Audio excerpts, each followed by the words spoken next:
Savior. I believe in God our Father. I believe in Christ the Son. Father, thank you that we can make the name of Jesus Christ to be lifted up in the earth. And as we lift you up, you draw all men unto you. Thank you that you are the reigning King. You are the risen King. You are the King of heaven and of earth. And we declare your glory in our hearts this morning. Dankie dat u die God is wat vir elkeen van ons so omgee dat u seun gestuur het om vir ons te sterf.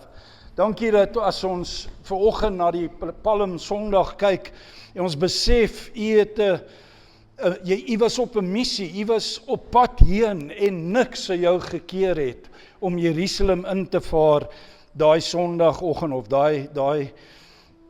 die Sondag voor u oorgehandig is en gekruisig is. Dankie Here dat u gesig gedraai was na die wil van die Here en u het nie weggeskroom daarvan nie. U het u taak voleindig. Thank you that you stuck to the task. Thank you that you completed the work. And we rejoice this morning knowing that you're the God who not only gives us life, but you're the God who has a plan and a purpose for each and every one of us. Thank you that you are busy with us, and this service is part of that plan for our lives this morning. Come and speak to us, Lord. Come and encourage us. Come and meet us at our point of need. And come and lift us up. Come and give us the words of truth that you would share with us this morning that would set us free. I pray for each person standing in your presence here in the church this morning. And ask you, Lord, by your Holy Spirit to come and break their hearts open to receive the word of truth this morning that you have for each and every one of them. Come, Holy Spirit, and break through the noise of this world. Come through and break through the concerns and the worries and the stresses and bring us to a place of rest in your presence this morning, that we may know that you are God. Come and do your work, Holy Spirit. Come and change and challenge and exhort us this morning. Kom Here, en mag u wil geskied in hierdie volgende oomblikke. Mag u woord elke hart penetreer en daar posvat. Laat dit kan vrug dra tot eer van u naam. In elke hart, in elke lewe, in Jesus naam. Amen. If you have your Bibles, turn to Matthew chapter 21. Matteus hoofstuk 21, dit is Palm Sondag. Jesus vaar Jerusalem in. And I just want to spend a little bit of time noticing firstly what's in the scripture that I'm going to read to you. And then I'm just going to give some meanings. So it's not going to be a long service, but hopefully the Holy Spirit will speak to your hearts this morning. So Matthew 21 from verse 1. Matteus 21 vanaf vers 1. When they'd approached Jerusalem and come to Bethphage at the Mount of Olives, then Jesus sent 2 disciples, saying to them, "Go into the village opposite you, and immediately you will find a donkey tied there and a colt with her. Untie them and bring them to me. If anyone says anything to you, then you shall say, 'The Lord has need of them,' and immediately he will send them." This took place to fulfill what was spoken through the prophet. "Say to the daughter of Zion, Behold, your king is coming to you, gentle and mounted on a donkey, even on a colt, the foal of a beast of burden." The disciples went and did just as Jesus had instructed them. And they brought the donkey and the colt and laid their coats on them, and he sat on the coats. Most of the crowd spread their coats in the road, and others were cutting branches from the trees and spreading them in the road. The crowd going ahead of him and those who followed were shouting, "Hosanna to the Son of David! Blessed is he who comes in the name of the Lord! Hosanna in the highest!" When he'd entered Jerusalem, all the city was stirred, saying, "Who is this?" And the crowds were saying, "This is the prophet, Jesus from Nazareth in Galilee." And Jesus entered the temple and drove out all those who were buying and selling in the temple, and overturned the tables of the money changers and the seats of those who were selling doves. And he said to them, "It is written, my house shall be called the house of prayer, but you are making it a robber's den."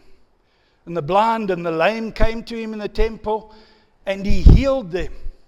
But when the chief priests and the scribes saw the wonderful things that he had done, and the children who were shouting in the temple, kan jy dit glo? Kinders wat geraas het in die huis van God. Kinders wat hulle self nie gedraai het nie in die huis van God, kan jy glo? En daai daar ook gebeur. Dis nie net nou nie.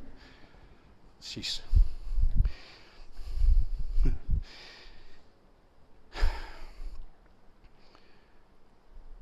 And the children who were shouting in the temple, "Hosanna to the Son of David," they became indignant and said to him, "Do you hear what these children are saying?"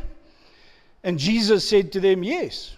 Have you never read, out of the mouths of infants and nursing babies, you have prepared praise for yourself?" And he left them and went out of the city to Bethany and spent the night there.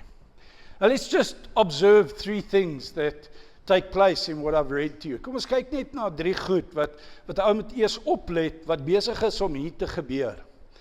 En die eerste ding is baie belangrik, want ek het vir baie jare hierdie gedeeltes gelees en gedink, ag, Jesus het Jerusalem ingevaar en per ongeluk, ek meen toevallig, was daar 'n groot skare gewees en die skare het begin juig en hulle die palmtakke gewaai en hulle baadjies op die pad voor hom neergelê en hulle het gesing Hosanna in die hoogste. En ek gedink dit het maar net gebeur. Ek meen daar's Jerusalem in die tyd van die Pasga maaltyd en die tyd van die jaar was daar so 2.5 miljoen mense wat op Jerusalem gesak het. Dit was 'n groot klomp mense wat iewers skielik op hierdie klein stad ingevaar het en so dit was al klaar 'n gemors. Dit was al klaar chaoties. En toe kom Jesus in op hierdie esel en hulle begin juig. But it wasn't like that. Jesus prepared the crowd. Jesus was in control of his entrance. The towns of Bethpage and Bethany were just outside Jerusalem, and you'll know Bethany because that's where Lazarus and Mary and Martha lived, and we know that Jesus was a friend of them, and we know that he spent a lot of time in Bethany. That's why he knew in Bethpage over there, that's where they keep the donkeys. So he says to his disciples, "Go there, that's where they keep the donkey, go find that one, and when they ask you who has need of it, or what are you doing, then you say the master has need of it, and the people who know me, the people who are known by me in Bethpage and in Bethany will think, okay, well, Jesus is coming, we know Jesus is going to Jerusalem, let's go with him." So Jesus actually got the crowd going. He actually, by doing that, he got the people of those two towns to say, let's go to Jerusalem. He was in charge. He organized the crowd. I mean, there were, like I say, there were masses of people traveling up to Jerusalem from all the different cities, and they were all going up at different times. And those who stayed far away would 3 weeks or a month before the time, they'd start the journey. And as they came through the next town, those people would join them. And then they'd get to the next town, those people would join them. And so the crowd would build, and then they would be singing the songs of Hallel, the songs of ascent as they went up to Jerusalem to take part in the Passover ceremony. And Jesus got Bethany and Bethpage together and said, "Come, let's go." It was a day's journey. So why that day? Because Jesus was coming through. And he said, "Come on, guys, this is the day." And so he got the crowd singing, and they went out before him singing, "Blessed is he, Hosanna to the Son of David. Blessed is he who comes in the name of the Lord." And what's interesting for me, what we need to notice, is actually in chapter 20 of Matthew's Gospel, chapter 20, there's two blind men sitting by the roadside. and they hear that Jesus is passing by, and they shout out, Son of David, have mercy on us. Son of David, have me. And the crowds who were going with Jesus, shh, stop crying out. But they cried out even louder, Son of David, have mercy on us. And what's interesting about that account is up to that point, whenever Jesus was given a title by the people, he downplayed it. Whenever Jesus was taken by the people in the city and they want to make him king, he walked through them and he moved away from the title. He moved away from them elevating him to a position. Except today, in Matthew chapter 20, when these two guys shout out, Son of David. Now, why Son of David? The Son of David was the title. That was the messianic title given to the king who would sit on the throne, who would set David's people free. So it wasn't just Son of David. It was Son of David, the Messiah, the Redeemer, the Savior. In fact, not just the Son of David, but the Son of God. And as these blind men shouted out, Son of David, what does Jesus do for the first time? He doesn't reprimand them. Demons knew who he was. And he would say to the demons, don't tell anybody who I am. The disciples knew who Jesus was. They'd seen him walk on water. They'd seen him calm storms. They'd seen him raise the dead. They'd seen him heal the lame. They'd seen him give sight to the blind, hearing to the deaf. They'd seen him feed 5,000 with scraps of food. They'd seen him do the miraculous, the awesome, the powerful. They knew who he was, but up to that point, he'd never acknowledged it himself. He'd always downplayed it, except now he just says, cool, you want to be healed? Yeah, let me let you see. And when they ride into Jerusalem the next day, the people are shouting, Hosanna to the Son of David, and Jesus doesn't tell them to keep quiet. Jesus says, I am him. We're going to look at the meaning of that just now. But do you see how Jesus was in charge? Jesus was in beheer. Hy het die skare by mekaar gemaak. Hy het sy ingang in Jerusalem georkestreer en dit staan daar, toe die skare wat in Jerusalem was, toe hulle sien, maar hier kom 'n ouetjie op 'n esel en hy kom ingery en daar skree en sing die mense en daar waai hulle palmtakke en gooi goed neer. Wat gaan nie aan? Wie's dit? En so die skare wat in Jerusalem was, het nie vir hom gewag nie. Hy het die momentum. He created the wave. He created the people to come in and say, I want the people there to notice I'm coming in. And if I just enter without a crowd, without people singing, without people shouting and dancing and being joyful, the millions that are there won't notice. It's just another group of people arriving. But he made sure that he arrived with a sensation. He made an entrance. And when the people asked, who's this? He's the Son of David. Notice that. Notice also, not only did he orchestrate his entrance, but he comes riding in on a donkey. He comes riding in on a donkey. Now, a donkey?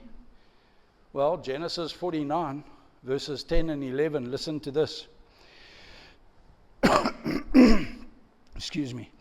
Genesis 49, verses 10 and 11. The scepter shall not depart from Judah, nor the ruler's staff from between his feet, until Shiloh comes, and to him shall be the obedience of the peoples.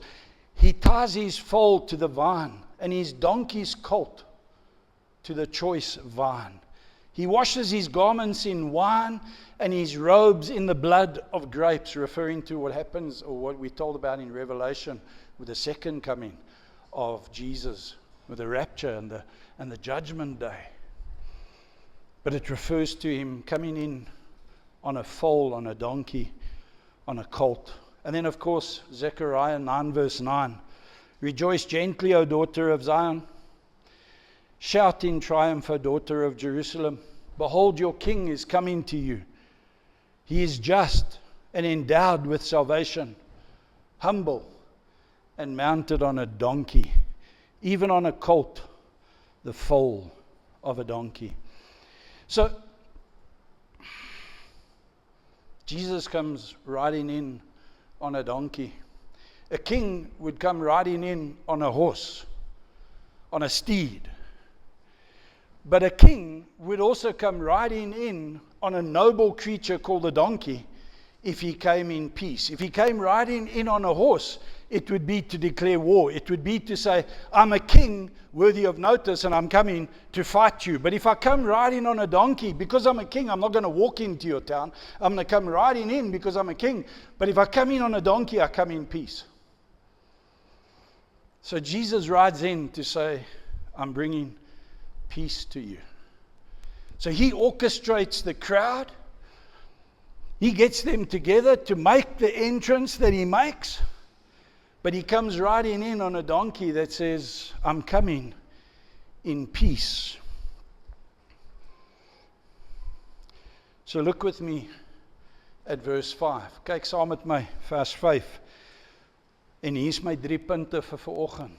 Now that we've noticed the context of, let me just bring 3 points quickly to you.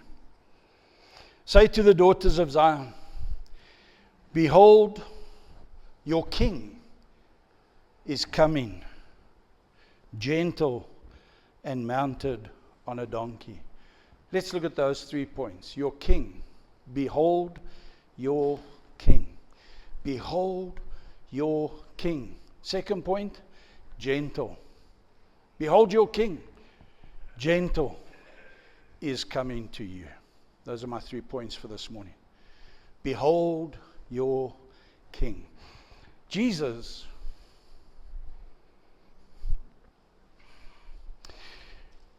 arrives with a fanfare. Jesus comes in and he orchestrates. He's coming into the city because he's saying to the city, you need to acknowledge. You need to acknowledge that either I'm your king and you need to crown me, or you need to kill me. I'm making a presence. I'm making a presence. I'm appearing with a question that you need to answer. You need to decide, either you crown me as king, because that's what I am. When the children are singing in the temple, Hosanna to the Son of David, they're shouting in the temple, Hosanna to the Son of David. What does Jesus say? Have you not read? Have you not read? God will raise up praise for himself in the mouths of infants and of babes. Now, what does that make you think of? Unless you have the heart of a child, you shall not enter the kingdom of God. And Jesus comes today still. Listen to me. He comes today still and he confronts people. He comes through trauma. He comes through bad news. He comes through good news. He comes through the preached word. He comes through, listen to me, the testimony, the witness of the people of God. Don't underestimate your life. Don't underestimate what you're going through. Moenie onderskat die lewe wat die Here jou deurvat op hierdie oomblik en dit wat jy deurgaan, want dit is 'n getuienis van God met jou. Dis nie net 'n dominee op 'n Sondag wat die hemele moet oopmaak en sê, so lyk die koninkryk van God. Dis hoe God opdaag, dis hoe God werk, dis die verskil wat God kan maak. Elke Christen, elke persoon wat God beleef in hulle harte en hulle lewens, het 'n getuienis om te sê, so lyk die wêreld, so lyk die lewe saam met Christus. Amen. Is dit nie waar nie? Elkeen van ons se storie is bitter belangrik. It's so important that you own your story, because Jesus uses you and your life to confront people with the King is here. The King is here. And you need to either crown him or crucify him. You need to either hail him as the Son of David, Hosanna, the one who saves, the one who has saved, or you need to crucify him, you need to kill him. You need to say that this truth is not truth for my life. And you need to kill Jesus, or you need to crucify him. Those are the only two ways you get rid of Jesus in your life. Think about it. He's not going to let you go. He comes to seek and to save the lost. And the further you run, and the more you live in the world, and the sooner you reach your pigsty, even there, his truth will confront you. You cannot outrun God. You have to kill him to get rid of him. Or you crown him Lord of your life. But he confronts with that truth. He comes in, behold your King. Behold your King. En we know, ons weet, hierdie selfe einste skare wat so gejuig het en gejubel het oor sy inkoms in Jerusalem, het 'n week later geskree, kruisig hom, kruisig hom. Selfe mense. Maar jy sien, ek wil vir julle sê vandag twee goed. Die eerste is, Jesus gaan opdaag. Hy gaan jou stad. Hy gaan jou lewe invaar. Hy gaan inkom. Hy gaan daar opdaag. En jy sal moet dan 'n besluit maak of ek aanvaar hom as koning, of ek moet hom kruisig. Ek moet sy waarheid nuttig maak.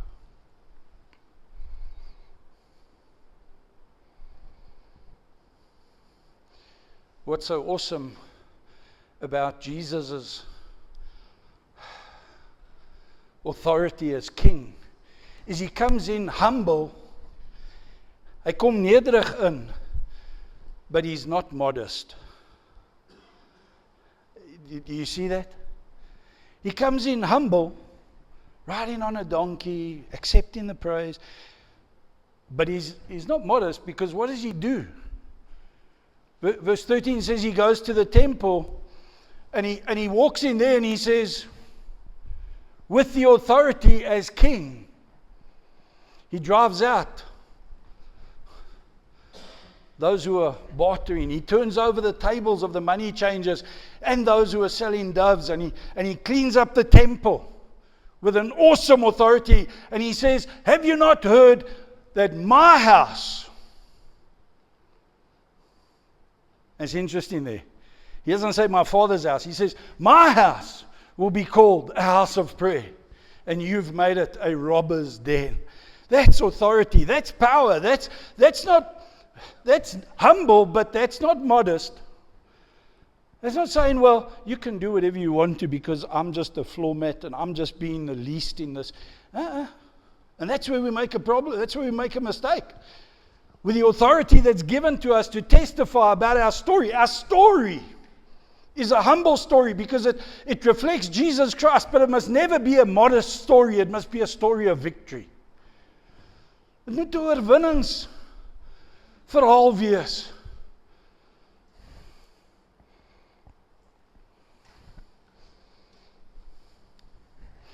In Acts chapter 19, for those of you who don't think God has a sense of humor, listen to this. In Acts chapter 19, it tells us that Paul was going through the cities and he was doing wonderful things. Demonics were being set free and people were being healed. They were praying over his handkerchiefs and they were sending these out to the people, and the people were being healed just by touching his handkerchiefs and things like that, the cloths that he worked with. And there were some other people who were who thought, well, this is awesome. We can get in on this bandwagon. And specifically, it talks about the 7 sons of Sceva, who was a Jewish priest. And this Jewish priest had 7 sons, and the 7 sons decided, well, if Paul can drive out demons and all that, so they go up to a guy who's filled with a demon, and they go up to him and they say, in the name of the Lord Jesus, whom Paul preaches, be gone. And the man in whom the demon was stood up and said to the 7 of them, we know Jesus and we know Paul, but who the hell are you? And the evil and the demonic man beats the 7 of them up, and they run out of the place naked.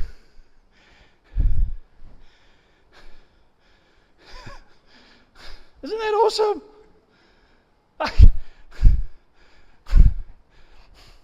Ek se dapper meis, kom ek loop deur die huis. Wel.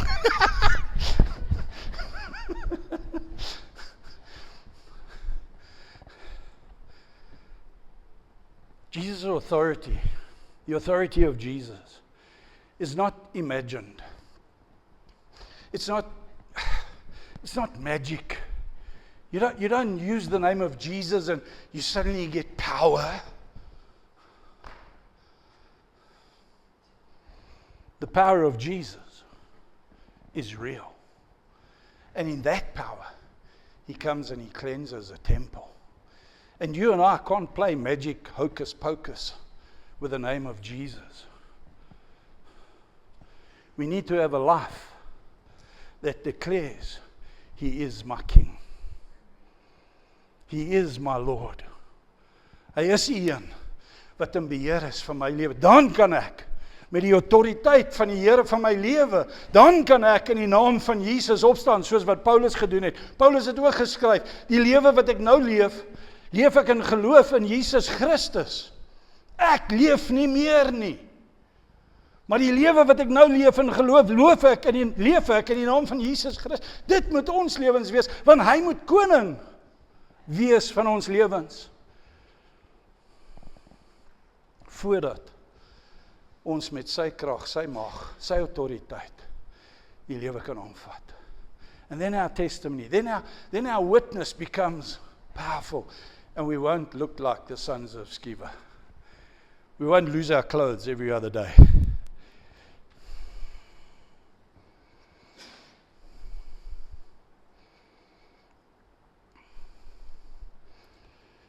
So Jesus, behold your King, gentle. Behold your King, gentle. You see, Jesus rides in on a donkey saying,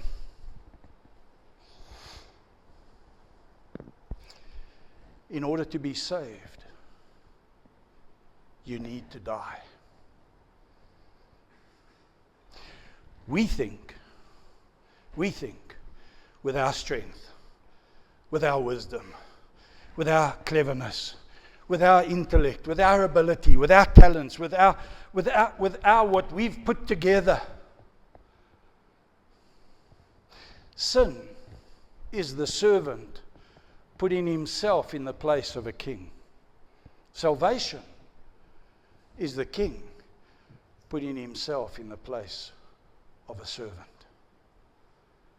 And so often, we who ought to be servants, who ought to be the ones who submit to the authority of the kingship of Jesus Christ, we place ourselves in the position of a king. And therein doesn't lie our salvation. Ons redding lê nie in ons eie selfregverdigheid nie. It lies in us being servants. It lies in us realizing, for me to be saved, I need to die. That's why the king comes riding in on a donkey to say, you know what? I could call a legion of angels. I could set you free from this Roman authority. But I've come to die, to show you that your salvation lies in your death. It doesn't lie in your strength. It doesn't lie in your kingship. It lies in you saying, Lord, you're the king. I'm the servant.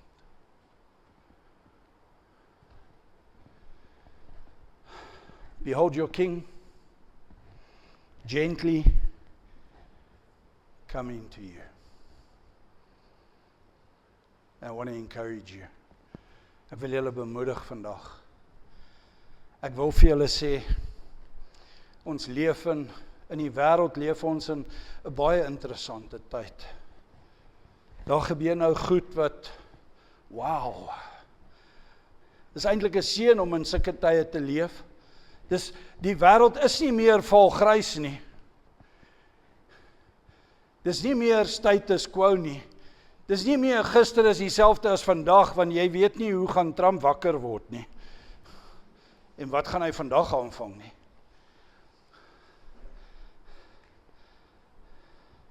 En ons leef in tye waar die wêreld se gebeure het meer 'n impak op ons daaglikse lewens as ooit tevore. Is dit nie wonderlik nie? Want nou iewes skielik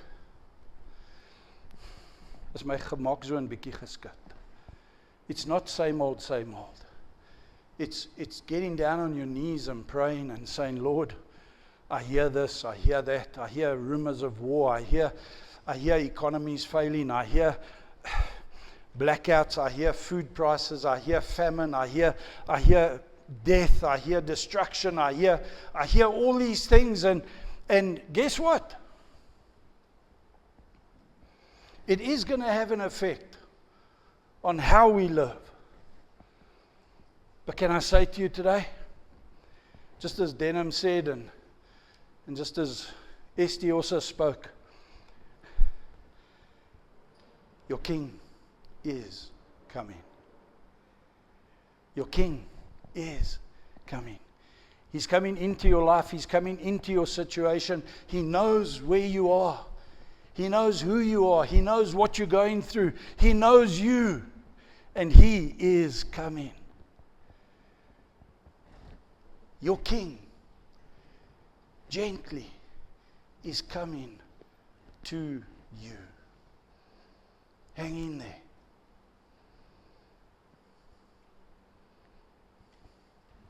We want to know what's going to happen tomorrow. It would be awesome if we knew. We could prepare. Yeah? Oh.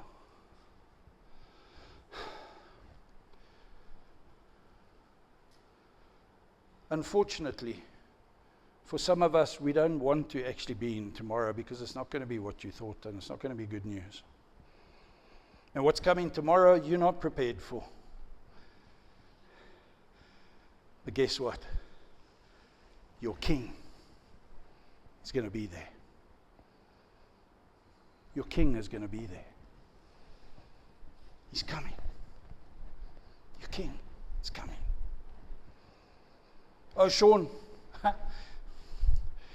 Yesterday I went on a little bit of a bicycle ride and I miscalculated how far I was riding out.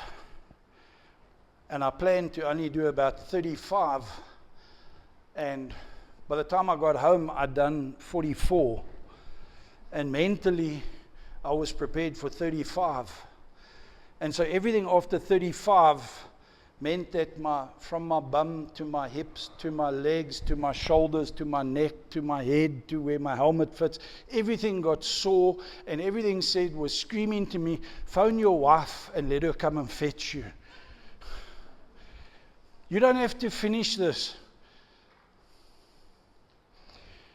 And then I was riding there through farms on the bottom side over here, and just as I thought, I can't anymore. This granny gear feels like, now the granny gear is the easy gear, but it felt like the toughest gear on my bicycle. My legs just weren't turning the granny gear over anymore. And then just as I thought I can't anymore, there'd be a turn in the vineyards, and I'd be, not vineyards, in the citrus, and then there would be a downhill. And I'd go downhill. And I'd say, okay, this is bringing me a little bit, it's taking me away, but it's bringing me closer. And then I'd turn but now every downhill has. Amen.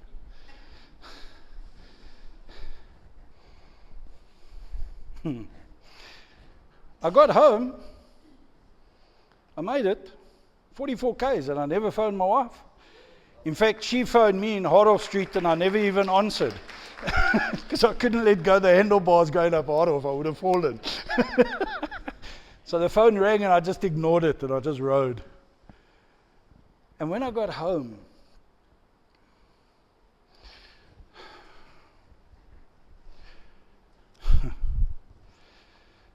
how often when we're doing life, we think,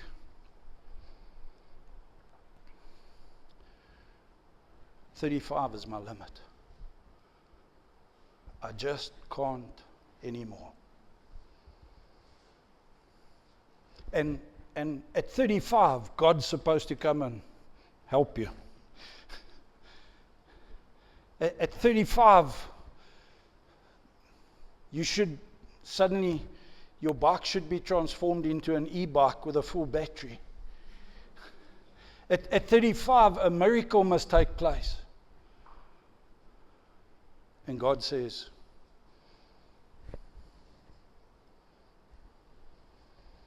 you can do it. You can do it.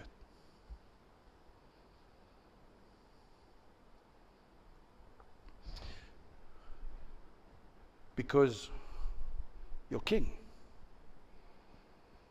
is coming. Your King is going to meet you there. Your King is going to be with you.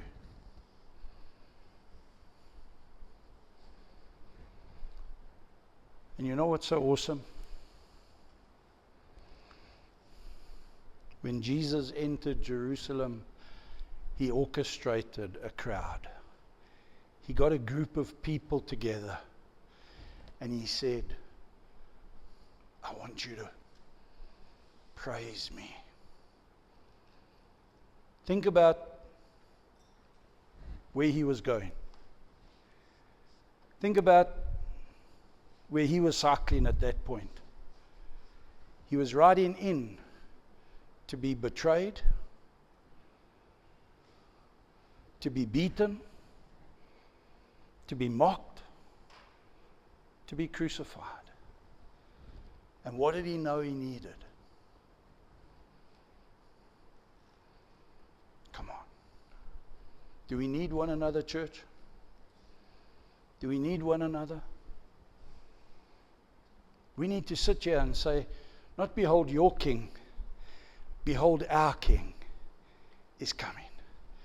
And sometimes when I've got nothing, and I'm past 35 kilometers and I've got nothing left. You know how awesome it would be if someone just came alongside and rode a little bit with me? You know how awesome it would be if 5 or 7 or 10 people came and rode around me at that stage? Think about it. How often do you hit kilometer 35 and you don't phone anybody? You don't say, come and ride with me. Think of me. Come and, Morgie's grandson, she testified about him. He came in here this morning and he ran to me. And he said, dankie oupa dat jy vir my gebid het. En hy's 10. Hy besef, terwyl hy vir 'n operasie gegaan het en hulle het vir toetse gewag en hy was siek, was nie lekker nie. Sy oupa het vir hom gebid. Someone was praying for him. And Morgie stood up this morning and said, thank you for each of you and being part of a family and being part of a group of people. Jesus, when he entered Jerusalem, he got the crowd together. Could he do it in his own strength because he's the Son of God? Yes. But he could also do it with the encouragement of those around him, because he was fully man who needed encouragement to go and face what he had to face. So let's do church, guys. Let's do church. Let's praise God together. Let's acknowledge him as King, not crucify him. Let's see his gentleness, knowing that we need to die, we need to submit, we need to die to self, we need to put aside our pride so that we can phone up someone and say, I need help.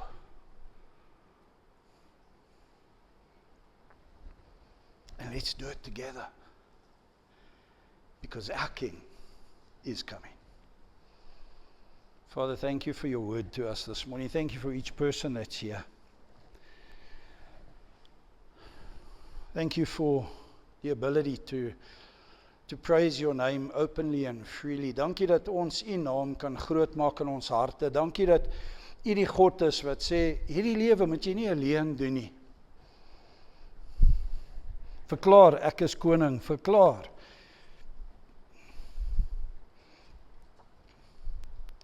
Dat u my nodig het. En verklaar, of hou die hoop voor jou dat ons koning kom. In elke situasie, gaan nie opdaag, Here. Ons weet nie wanneer nie, maar ons glo u gaan opdaag. Behold, your King is coming to you gently, riding on the foal of a donkey. Coming to clean what needs to be cleaned. Coming to save what needs to be saved. Coming to rejoice together over what needs to be rejoiced. In Jesus' name, amen. I believe in the Holy Spirit. Our God is three in one. I believe in the resurrection, that we will rise again. For I believe in the name of Jesus.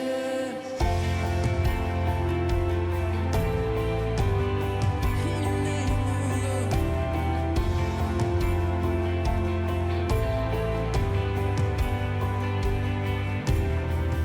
Our judge and our